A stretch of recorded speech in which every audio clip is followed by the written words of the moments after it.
할렐루야, 할렐루야. 여러분 너무나 반갑습니다. 2022년 10월 2일 예배, 10월의 첫 번째 주 예배를 드리게 되었네요. 여러분 어떻습니까? 믿기십니까? 10월 첫 번째 주 주일이라니. 저만 안 믿기고 저만 좋습니까? 이 청명한 가을 하늘, 요즘 들어서 겨울과 여름이 길어진 이런 날씨 가운데 이 봄과 가을의 소중함이 더욱더 깊어져 가는 것 같습니다.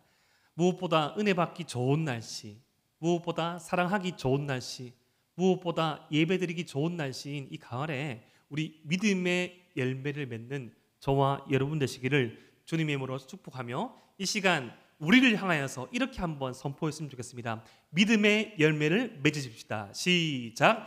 믿음의 열매를 맺으십시다. 오늘은 영적 건강 처방전 마지막 시리즈 설교입니다.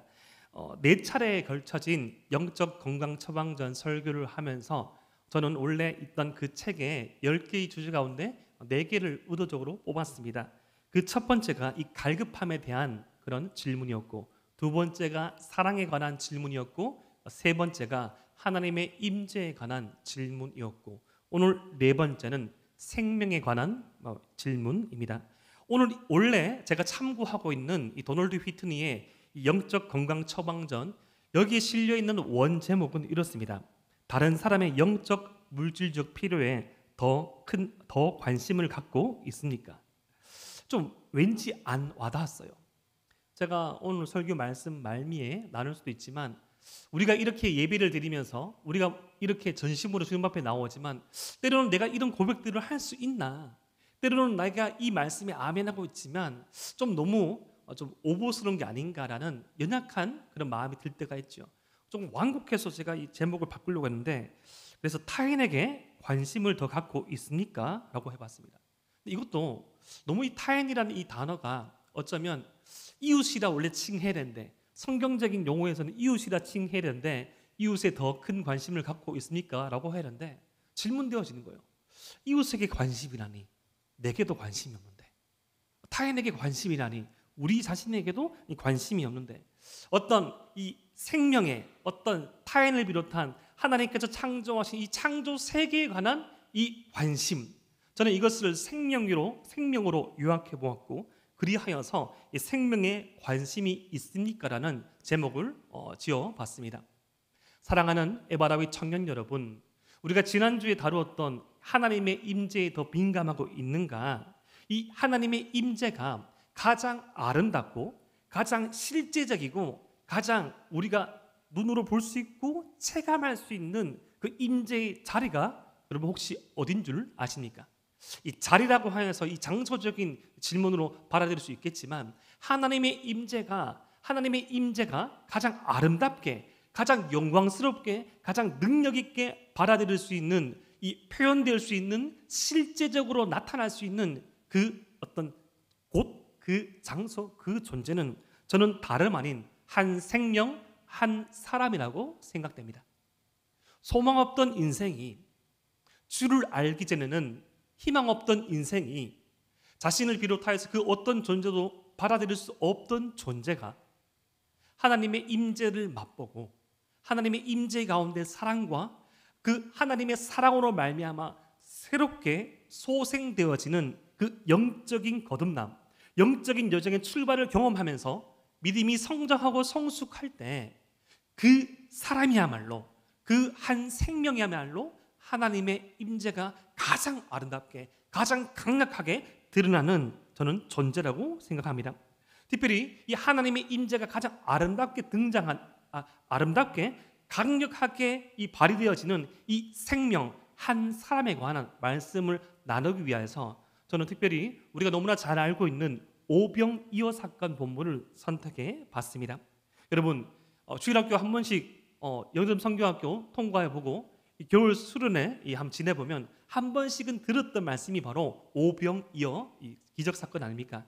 5개의 떡, 5개의 빵을 가지고 2마리 물고기를 가지고 최소한 5,000명의 사람을 먹이신 예수님. 그런데 오늘 이 오병이어 기적의 사건을 조금 더 면밀히 살펴보면 하나님께서, 우리 주님께서 진정으로 진심으로 이 관심 갖고 있는 것이 무엇인가를 발견할 수 있습니다. 우리가 오늘 살펴보지 않았지만 오늘 이 오병이어 본문 앞에 있는 30절부터 31절까지는 이러한 배경이 있다고 합니다.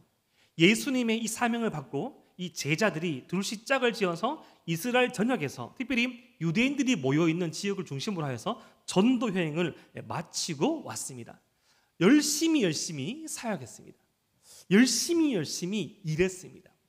여러분 어떻습니까? 주일날 제대로 식사하십니까?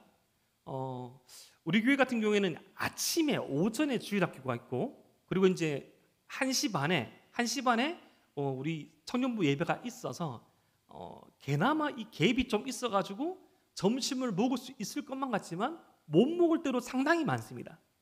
그런데 예를 들어서 어떤 교회에서는 9시 반 한 번 있고 11시 반 예배가 있는 두 번 예배 드리는 곳이 있어요. 그런 것도 점심 먹을 시간이 없어요. 제 같은 경우에는 9시 반을 섬기다가 11시 반도 섬겼던 청년 시절이 있었는데 둘 다 똑같이 밥 먹을 때가 없더라고요. 언제 먹냐? 대부분 청년부 예배가 마치고 이 소그룹 모임이 마쳤을 때, 그때는 진짜로 헐거운, 그러니까 헐벗은 모든 것들을 먹을 수 있는, 악보까지 먹을 수 있는 존재가 되어서 특히 그때 고생한 분들이 바로 선배분들이죠. 다 똑같은 인생인데, 다 똑같은 학생이고, 다 똑같은 취준생인데 리드라는 그 이유로 부서에서 조금은 지원을 받는 것도 있지만 참 한도 끝도 없이 퍼주던 그 모습들, 또 눈치 없게 마지막 이 떡볶이를 먹다가 남은 계란 하나까지도 꿀꺽 삼켜버리는 그 탐욕들, 바로 저였습니다. 회개합니다. 도저히 무슨 분위기죠? 아무튼 이 사역을 할 때 한가한 것은 주님 때나 지금 때나 불가한 것 같습니다. 바빠요. 참 분주해요. 예수님의 제자들도 마찬가지였습니다. 전도 여행을 마치고 돌아왔는데, 그런데 우리 예수님께서는 전도 여행을 마치고 돌아온 제자들에게 어떤 보고를 요구하신 것이 아니라 지쳐있는 그들을 바라보시고 그들의 필요가 무엇인지를 간파하시고 그들에게 쉬어라고 말씀하십니다. 근데 쉬려고 하는데 또 사람들이 구름대처럼 몰려오니까 쉴 수 있는 장소로 이 갈릴리 호수를 가로질러서 배를 타고 이동하는 모습이 마가복음 6장 32절 말씀에 표현됩니다. 그러니까 예수님과 이 제자들의 어떤 아지트가 있었나 봐요.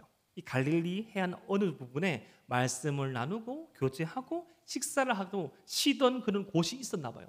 근데 그렇게 이동을 하는데 이동하는 예수님과 제자들을 보고 많은 사람들이 달려가기 시작합니다. 우리 마가복음 6장 33절 한 절의 말씀을 함께 한번 읽어 보겠습니다. 시작. 그들이 가는 것을 보고 많은 사람이 그들인 줄 알지라. 모든 골로부터 도보로 그곳에 달려와 그들보다 먼저 갔더라. 아멘. 예수님과 제자들이 지금 배를 타고 약 4km를 이동하고 있습니다. 근데 4km를 이동하는데 예를 들어서 혹시 여러분들 수성못에서 한 오리배에 타보셨습니까? 해본 게 거의 없네요. 자, 오리배를 타보시면 사람이 발로 이렇게 해도 약간 속보만큼 속도가 나옵니다. 그런데 4km가 이 사람들이 이 물을 건너면 이 예수님과 제자들이 가로질러 갔을 때 4km지만 예수님을 따라오려고 하면 13km를 달려와야 했습니다. 지금 그러니까 예수님과 12제자들이 건너편으로 예수님과 제자들이 알고 있는 그 은신처로 쉴만한 장소로 4km를 배를 타고 이동하실 때 수많은 사람들이 13km를 갈릴리 호수 13km를 달려오더라는 것입니다. 약 한 13km에서 16km쯤 됩니다. 여러분 여기서 13km, 16km 어딥니까? 제가 얼핏 보기에도 직선으로 그으면 성소계대를 넘을 거요. 성소계대를 넘을 겁니다. 직선으로 다시 그으면 영대로 훨씬 넘을 겁니다. 거기를 달려갑니다. 이해됩니까? 성경에 거짓을 기록해 놓지 않죠. 왜 이 사람들은 그토록 예수님과 제자들을 보고 달려갔을까요? 사람들의 필요는 다른 어떤 것이 있었던 것 같습니다. 특별히 유사한 사건인 요한복음 6장에서 이 오병이어 사건 그 이후에 유사한 사건을 다루고 있는 이 생명의 떡에 관한 본문을 살펴보면 예수님께서는 사람들의 필요를 아신다고 말씀하였습니다. 진정한 생명의 떡인 예수님과 교제하기 위해서가 아니라 예수님으로부터 얻어지는 것들, 병고침이나 마음의 위로나 육신의 떡, 그러니까 실질적으로 오병이어 이적을 통하여서 많은 사람들이 먹었던 그 양식을 다시금 먹고 싶어서, 지금도 어렵지만 예수님 당시에 유대 사회의 경제는 참으로 어려웠습니다. 예수님 시대의 이 유대 사회의 경제 사회를 그렇게 분석한 책들을 살펴보면 보통의 사람들이 하루에 한 끼를 먹기가 어려웠다고 합니다.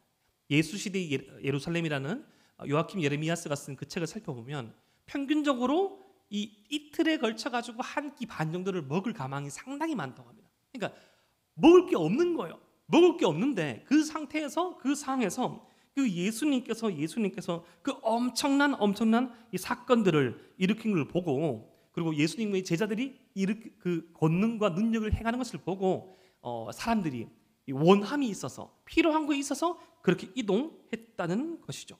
근데 그것을 예수님께서 아실다 모르셨다? 아시고서도 예수님이 그들을 어떻게 대하는지가 성경에 이렇게 기록되어 있습니다. 마가복음 6장 34절 말씀입니다. 마가복음 6장 34절 말씀 우리 함께 한번 읽어 보겠습니다. 시작.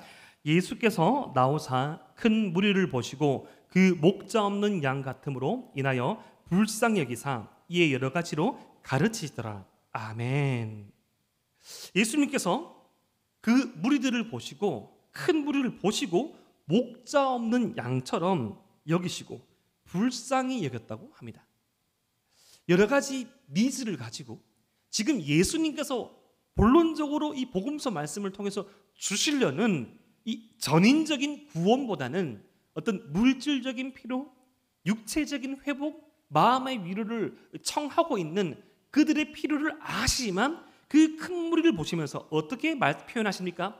목자 없는 양이라고 마태는 표현하고 있습니다. 여러분, 마태복음은 이 구약의 율법을 잘 알고 있는 유대인 출신의 기독교인들에게 주로 타켓으로 잡고 쓰여진 말씀입니다. 이 목자 없는 양이라는 표현은 바로 에스겔서 34장 말씀을 배경으로 하고 있습니다. 그 에스겔서 34장 말씀, 에스겔서가 어떤 말씀입니까? 하나님의 말씀을 지키지 아니하고 하나님의 백성된 삶을 살아가지 못함으로 말미암아 성전이 막 파괴될 그 위험 가운데 처해져 있고, 이 포로로 끌려가고 또 끌려갈 그 위험에 처해져 있는 그 이스라엘 백성들에게 심판을 경고하시고 심판 이후에 회복하시겠다는, 특별히 이스라엘 백성들은 하나님께서 이 성전에만 머무시는 존재로 착각하고 성전 안에서도 우상 숭배를 하고 성전 안에서도 음란을 행위를 하고 성전 안에서도 약자들을 핍박하는데, 그 하나님의 성전에서 일어났던 죄악들을 하나님께서 너무나 불쾌히 여기시고 너무나 가슴 아파하시면서 하나님의 영광이 예루살렘 성전을 떠났다가 다시금 하나님께서 회복할 그 날에 돌아올 하나님의 영광의 회복을 기록하고 있는 것이 바로 에스겔서 말씀 아닙니까? 그런데 그 에스겔서 말씀, 심판과 회복을 다루고 있는 에스겔서 말씀에서 이 안타까운 이스라엘의 상황, 하나님을 떠난 하나님의 백성의 안타까운 상황을 묘사하고 있는 말씀이 있으니 바로 오늘 말씀에서 인용된 에스겔서 34장 말씀입니다.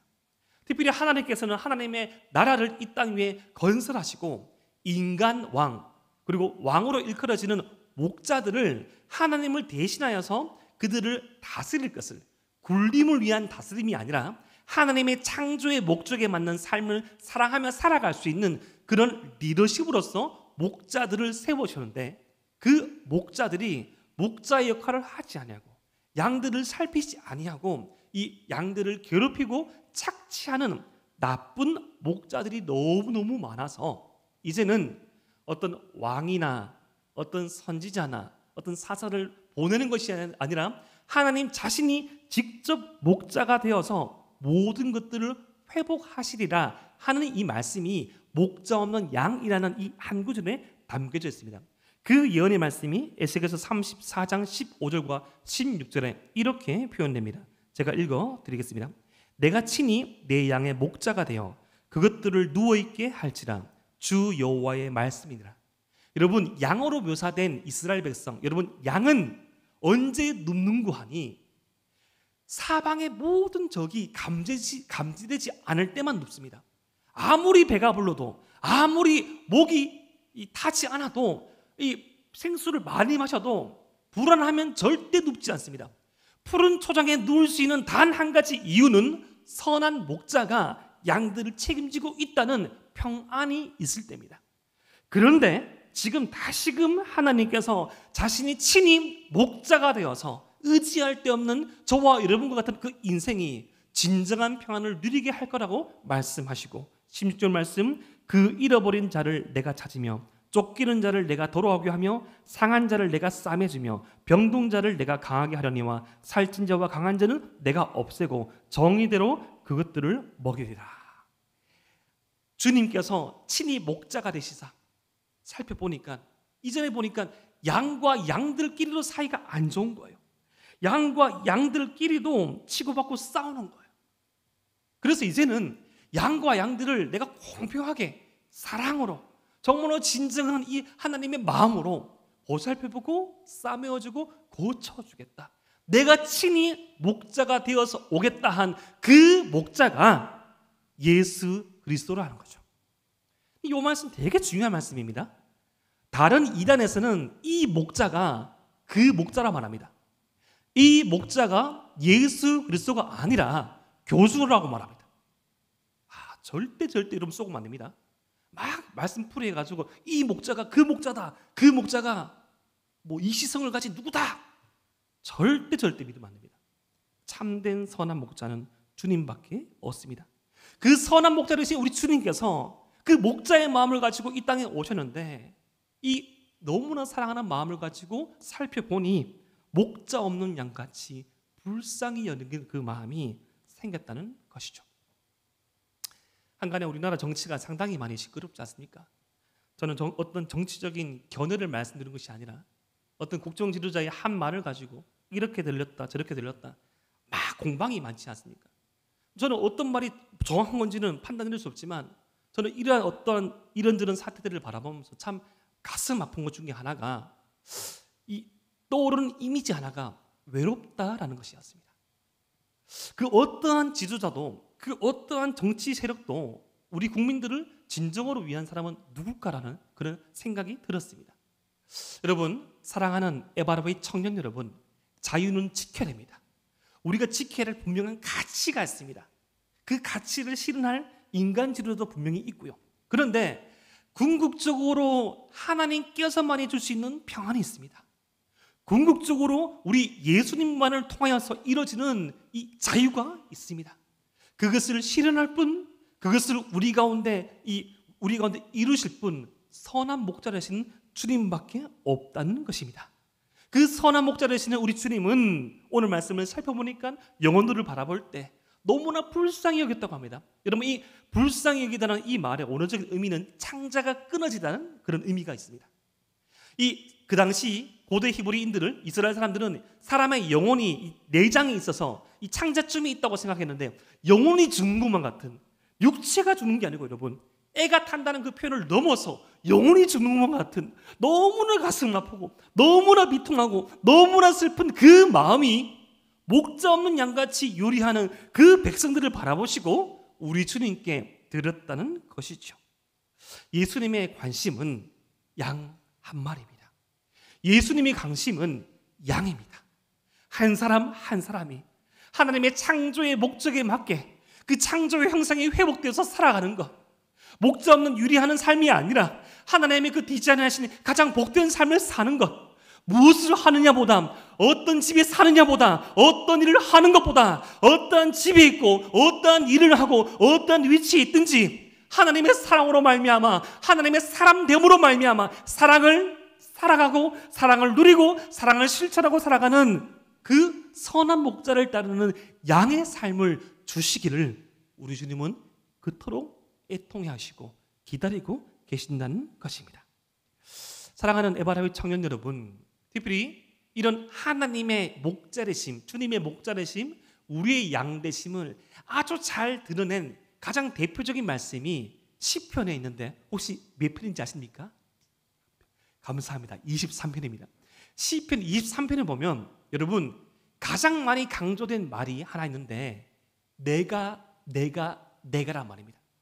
여러분, 이스라엘 사람들은 우리나라 사람들도 지금 저도 우리라는 표현을 쓰고 있지만 대한민국 사람도 우리라는 이런 공동체성이 아주 강하지만 우리나라보다 대한민국보다 더욱더 강력한 공동체성을 가지고 있는 그런 민족이 국가가 이스라엘입니다. 그래서 시편의 어떤 성도의 희노애락을 담고 있는 시편의 말씀 찬양을 보면 우리라는 표현이 대단히 많습니다. 우리에게 임하여 주시옵소서, 우리와 함께하여 주시옵소서. 그런데 하나님의 백성과 하나님과의 관계를 가장 잘 드러낸 시편 23편에서 가장 많이 쓰인 이런 용어는 나입니다. 그건 왠고하면 목자와 양의 관계를 알아합니다. 이 양이 수백 마리가 있을지라도 목자는 수백 마리 가운데 양 한 마리 한 마리의 이름을 다 알고 목자의 음성을 양이 다 압니다. 실질적으로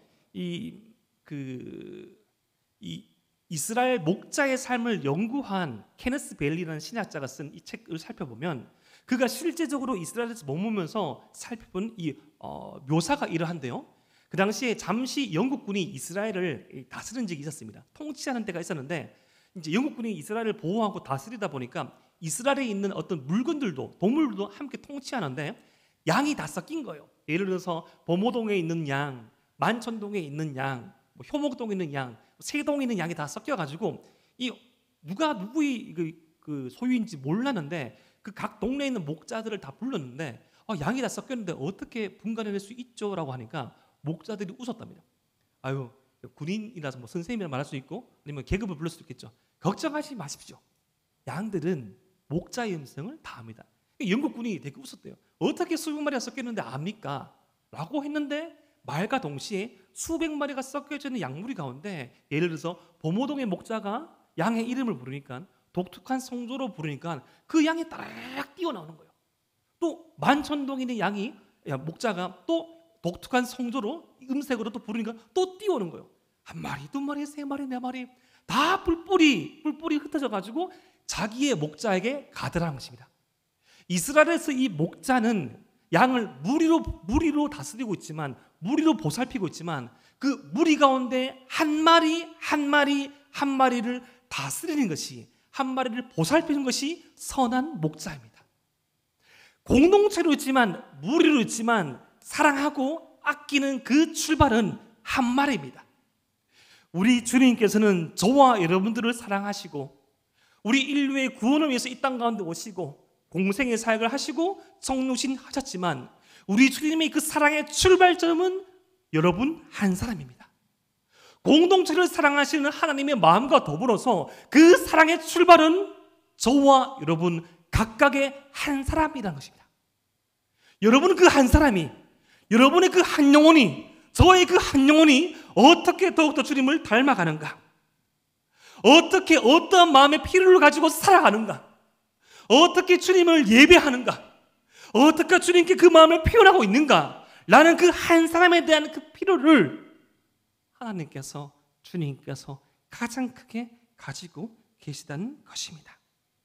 이 한 사람, 한 생명 정신, 그 한 사람에 대한 관심, 한 생명에 대한 관심, 여기서 말하는 생명이라는 것은 육체적인 필요를 비롯한 영적인 필요, 우리 관계적인 필요, 하나님의 형상으로 지음받은 저와 여러분들이 하나님처럼 하나님의 사람이 되어서 창조의 목적에 맞는 삶을 영위하고 어떤 처지와 상황과 환경으로 말미암아 좌지우지되는 인생이 아니라 이미 시작되었지만 아직 완성되지 않는 이 땅 위에서의 삶 가운데 지금 여기서부터 임한 하나님의 나라로 말미암아 기뻐하며 장차 주님께서 다시 오실 때 혹은 우리 개인의 인생의 운명으로 말미암아 주님을 다시 만날 때 완성된 하나님 나라를 고대하며 지금 이 땅에서부터 진정한 기쁨과 진정한 만족과 진정한 행복을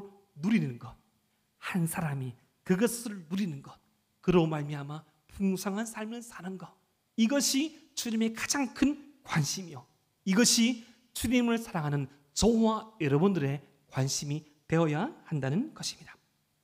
요한복음 10장 10절에서 우리 주님께서 이 땅에 오신 목적을 분명히 말씀하셨습니다. 도둑이 오는 것은 도둑질하고 죽이고 멸망시키는 것뿐이요 내가 온 것은 양으로 생명을 얻게 하고 더 풍성히 얻게 하려는 것이다.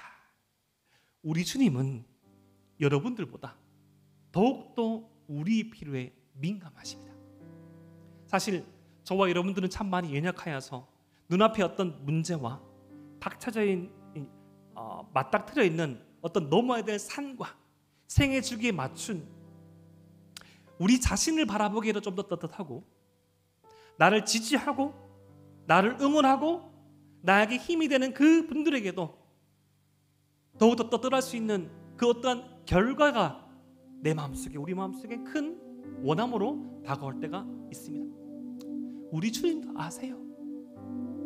우리가 혹시 그 생애 주기에 맞춘 그 결과물들을 못 내어서 가슴 아파할 때도 우리 주님께서 더욱더 가슴 아파하십니다. 하지만 우리 주님께서 진정으로 저와 여러분들에게 원하시는 것은 풍성한 삶입니다. 다만 어떤 사람의 시선엔 흡족한 삶이 아니라 다만 나 자신에게 떳떳해지는 그런 삶이 아니라 나도 행복하고 나를 사랑하는 사람도 행복하고 하나님도 기뻐할 수 있는 삶, 그 삶을 결단하고 한 걸음 한 걸음 나아오시기를 주님께서 원하십니다. 바로 생명에 관심이 있기를 원하는 것, 영육간에 누릴 수 있는 그 풍성한 삶, 생명에 관심을 누리게 하는 것. 그런데 우리가 이러한 어떤 은혜의 말씀을 듣고 이러한 예비를 드리고 또다시 결단하고 나갈 때 저는 그랬어요. 저도 지금도 종종 그럽니다. 결단하고 시도하고 또 부딪히려고 할 때 저도 모르게 저 속에서 제 안에서 내면 가운데 나오는 또 다른 소리가 있더라고요. 또 한 발짝 또 못 가서 멈출 거잖아. 이것 때문에 또 쓰러질 거잖아. 라는 어떤 내면의 그 약한 소리 가운데 많이 방황하고 고민하고 부딪히는 것 같습니다. 그런데 우리 주님께서는 저와 여러분들에게 남아있는 그 단 한 가지 이 가능성이라도 그 가능성을 보시고도 우리를 믿어주시는 것 같아요. 어제 이제 장을 보러 아내와 나가면서 두 아이에게 이제 하나의 미션을 줬습니다. 온통 어지럽혀 놓은 그 집을 보면서 치우라고 말했습니다. 오늘 이제 유년부에 낼 헌금을 바꾸러 가려고, 새 돈을 바꾸러 가려고 다른 마트에 가는데 딱 이제 불러 세워서 말했습니다. 유민아, 엄마 아빠 갔다 올 때까지 이거 좀 치워놔라. 다 못 치우면 이 레고라도 치우고, 다 못 치우면 이 블럭이라도 치워라. 대답은 잘합니다. 네, 그러면서 네, 그러면서 네 캄과 동시에 그들은 TV를 보고 있더라고요. 한 40분, 50분 지나가지고 왔어요. 막 헝그러져 있는 거예요. 대부분 헝그러져 있고 이 아주 작은 거, 아주 작은 한 개만 치워놨더라고요. 아내 목소리가 막 높아져가지고 저희도 목소리를 높여가지만 딱 보면서 아이고 요거 하나 했네라는 안심된 마음이 들기도 하였습니다. 예전에 제가 연약한 인간에게 실수한 적이 있었습니다. 이 실수를 하여서 아직 독립하지 못했기 때문에 제가 한 이 실수, 제가 한 이 잘못에 대해서 이 부모님께 알려드릴 때가 있었어요. 특히 어머님께 말씀드릴 때가 있었는데 참 많이 고민하고 참 많이 주저했습니다. 내가 이렇게 말씀을 드릴 때 어머니께서는 어떻게 여기실까? 내가 이렇게 부모님한테 고백을 할 때 어떻게 받아들일까? 여러분 알잖아요. 어떤 잘못을 했을 때 이 잘못이 드러날 때까지 얼마나 많이 조바신답니까? 막 고민하다가 어떤 사건이 딱 터져가지고 어머니께 말씀드리게 되었습니다. 실망한 표정이 역력하셨죠. 어떻게 네가 라는 표정을 지으셨지만 이내 어머니께서는 표정을 바꾸시면서 이렇게 말씀하는 거예요. 인수야, 그거 분명히 잘못한 거다. 그거 분명히 잘못한 거다. 하나님 앞에 회개하고 다시는 그러지 마라. 그런데 네가 아무리 잘못을 하더라도 네가 그 잘못을 시인하고 돌아오면 엄마는 네 믿는다 라는 거예요. 너무나도 복잡하게 생각했는데, 너무나도 어쩌면 단순하게 저를 믿어주시고 저에게 또 다른 어떤 기회를 주시는 어머니의 말씀을 듣고 제가 탁 나오면서 내 마음속에 드는 마음은 또 이런 마음이 드는 거예요. 주님의 음성이, 우리 주님께서 인수야, 너 믿는다. 실수하고 연약하고 쓰러졌지만 반복하지 않으리라 믿는다. 그때는 참 이 사세의 기쁨으로 말미암아 주님 감사합니다라는 그런 생각이 들기도 하고, 고백을 하기도 하고, 막 찬양을 하기도 하고, 다시금 걸어 나갔지만 또다시 쓰러진 경우가 빈번했습니다.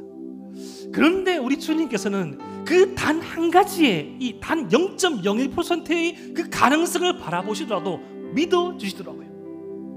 저는 신앙생활이 어떤 100점 만점에서 근접해가는 것이 아니라 어떤 다른 길을 가려는 어떤 태도, 주님을 따르는 그 의지, 반의 반 걸음이라도 우리가 한 그 시도를 바라보시는 그 주님의 마음이, 주님의 은혜가 더해진 것이라고 생각되어집니다. 우리는 이제 4주 동안의 이 말씀을 통하여서 우리 영적인 건강에 대한 처방을 한번 내려봤습니다. 하나님의 임재에 대해서 얼만큼 갈급하게 하고 있으며, 이 하나님의 주시는 그 사랑에 대해서 얼마만큼 더 나누고 실천하고 있으며, 하나님께서 우리에게 주시고자 한 그 생명, 우리에게 주신 그 생명을 얼마만큼 누리고 관심 있어 하는지를 살펴봤지만, 우리의 은혜의 영역은 이 예배당을 넘지 못할 수도 상당히 가능성이 많습니다. 하지만 그럼에도 불구하고 주님께서는 우리를 포기하지 않으십니다. 믿으십니까? 하나님께서는 저와 여러분들을 포기하지 않으십니다. 전능하신 하나님, 전지하신 하나님, 무소부지하신 하나님, 우리 현재 과거 미래를 다 알고 계신 하나님께서 우리 단 한 번의 시도, 단 한 번의 성공을 위해서라도 우리 주님은 기다려주십니다. 가장 중요한 것은 시도입니다. 가장 중요한 것은 우리 마음으로부터 나오는 순종입니다. 비록 2걸음 걸어가다 쓰러갈 수 있을지라도, 비록 또 다른 어떤 내 마음을 표현하고 더 이 공동체가 선해지기를 노력하고 나갈 때 나의 이 의도가 꺾여지고 나의 이 선행이 왜곡되더라도, 좀 아프고 좀 힘들고 좀 어렵지만 좀 시간이 지난 후 다시금 시도하는 것, 우리 주님께서 그것을 사용하십니다. 그때 우리가 상상치도 못할 생명이 우리 공동체 가운데 커져 나갈 것입니다. 우리가 생명에 더 관심을 갖기 위하여서, 첫 번째, 우리 한 사람 한 사람이 주님의 사랑을 받은 한 마리 양임을 기억합시다. 다 주님의 사랑을 받은 양이에요. 양들끼리 싸우지 맙시다. 두 번째, 주님의 시선으로 한 생명을 불쌍히 보고 여길 수 있는 그 마음을 달라고 기도합시다. 그런 마음을 달라고 기도합시다. 무엇을 하면 좋을까요? 무엇을 하면 좋을까요? 무엇을 해달라 라고 말하는 것에서 더 성숙하여서 주님이시라면, 예수님이시라면, 하나님이시라면, 우리 주님이시라면 어떤 선택을 할까? 내가 어떤 선택을 할 때 우리 주님이 어떻게, 언제 기뻐하실까? 무엇을 기뻐하실까? 고민하면 우리의 선택이 더욱더 클리어해질 것입니다. 세 번째, 지금 우리가 할 수 있는 선한 일을 시도합시다. 지금 우리가 할 수 있는 선한 일을 시도합시다. 우리 주님께서 육적인 필요도 채워주시고 영적인 필요도 채워주셨듯이 내가 다 읽어놓고 내가 다 채워놓고 하는 것이 아니라 지금 우리가 할 수 있는 선한 일을 합시다. 목사님, 기도밖에 없는데 기도가 가장 중요합니다. 목사님, 제가 메시지라고 보낼까요? 혹시 생각나는 지체한테 손으로 뻗어볼까요? 너무 귀합니다. 할 수 있는 것이 인사밖에 없습니다. 인사 너무 좋습니다. 할 수 있는 것이 주변 정리밖에 없네요. 주변 정리 너무 좋습니다. 떨어져 있는 주부 하나, 공동체를 사랑하는 마음으로 줍는 것, 쓸쓸히 돌아가는 지체 하나 손 흔들어주며 인사하는 것, 수고하고 헌신한 지체들과 리더십을 향해서 따뜻한 눈웃음 지으면서 수고하셨다고 말할 수 있는 것, 지금 우리가 할 수 있는 선한 일을 할 때 우리 안에 이 생명은 더욱더 넘쳐날 것입니다. 사랑하는 에바라비 청년 여러분, 우리 주님께서 우리를 사랑하셨듯이 그 사랑이 또 다른 생명을 낳고 그 주님의 마음으로 우리가 보지 못한 것들을 보며 주의 마음을 동감하며 살아가는 저와 여러분 되시기를 주님의 이름으로 축복합니다. 기도드리겠습니다.